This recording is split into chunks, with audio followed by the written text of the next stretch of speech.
The pioneers were two families, the Hills and the Terry.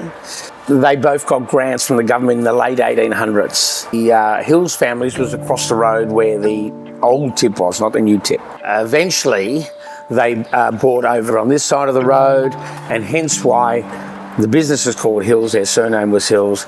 The suburb was created by the two pioneer families, and they created the name Terry Hills.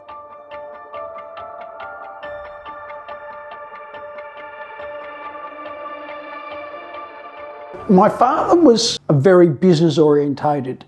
When he was eventually sick in his 60s, they said that his heart was so strong that it kept him going for an extra 6 years. So for many years when I was much younger, he was out in the fields doing the work. I spent a lot of my life around Mel Hills. One thing he really, I could see in him was his service. He loved to serve customers. My mother had polio as a child and had several years of going to hospital. When I was 3, she went to hospital for, I think, for 12 months, and when I was 10, she went to hospital for 12 months. But she always battled on. She had to work in the fields with this condition, and you know, to this day, she doesn't understand public holidays. Why do you get a day off when you should be working? And but she worked hard, and eventually she became a florist and was very good at it. But she started working here when she was 15, and my impression is Dad took a shine to her then. She was always busy, always answering the phone in her floristship, but she always had time for me. They would either ring up an order, and then if they were an interstate or a country people, that order would go into the market. Their orders would be taken, they'd go out to Mascot, and they'd be flown to wherever they needed to go, or brought home for the orders at home. People would come in and pick them up. What was the extent of family involvement in this business? His nephew John and his brother Cecil. We ended up in Terry Hills in a sort of an unusual way. My dad died on a motorbike accident, and I was 9 months old. 4 of us, my mum, my brother and my sister. I'm the youngest. And we come to live with my uncle, who happened to be living on Mona Vale Road, Terry Hills.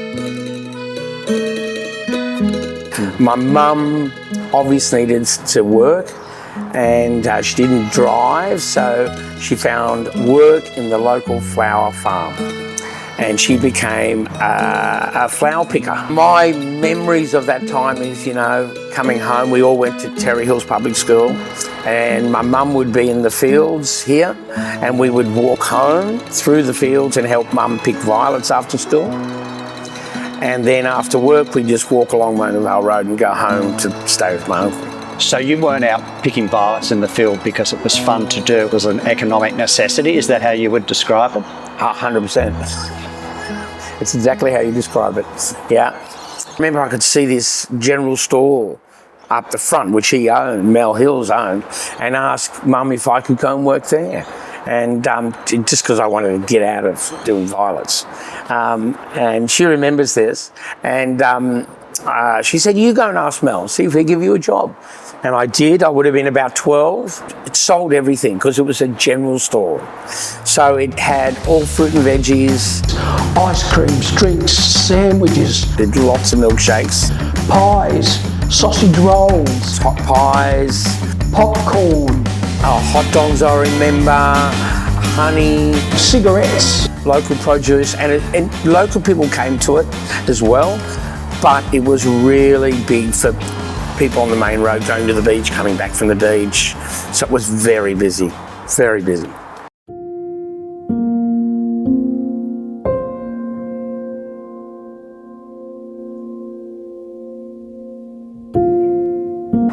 Yeah, that was a tough period for Mel, and a sad period, because that was a real landmark, that general store, but he had no choice. The main roads had power to take that land to obviously do 4 lanes of highway. Well, Rudy and his brother Tony came to work for Dad early in the piece, and Dad liked them immediately. They were hard-working, never asked questions, good-humoured, always incredibly pleasant, lovely people. When I was about 15 and 16 years old, Mel decided selling flowers on the road, so out of a Dodge truck, a green Dodge truck, which I remember. And very cleverly, he just put it on the back of St Anthony's Field, which is, you know, like 200 metres down the road. So I would drive the Dodge truck as a little 15-year-old through the farm, not on the road, back it up on there, unload all the flowers along the roadside, and I do that every Saturday and Sunday. And that was my store. And, you know, that was an amazing experience because I run that by myself. And he was very clever because people thought they were buying from the opposition.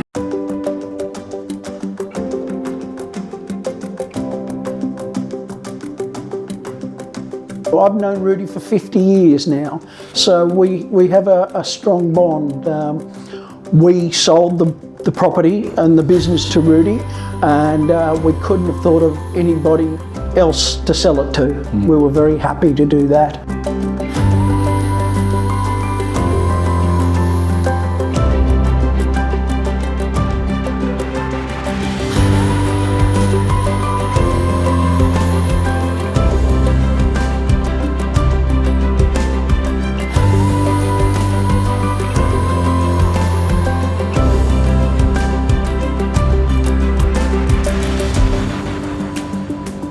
I fell into it, but I think I was always going to fall there.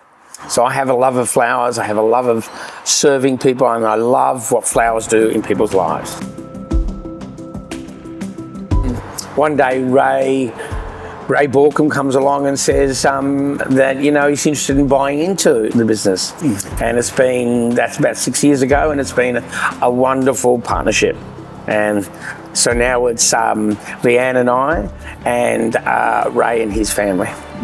I mean, it's a real honour for me to be involved in a site, in a historical site, which is a landmark, which is much bigger than me. You know, I'll be gone and we're marking this, so this will continue. Someone else will be doing this at 150. It's pretty amazing. I've been here over 50 years, and it's an honour to be part of that. It's, you know, I walked up and down this middle of this farm as an 8-year-old. It's pretty crazy.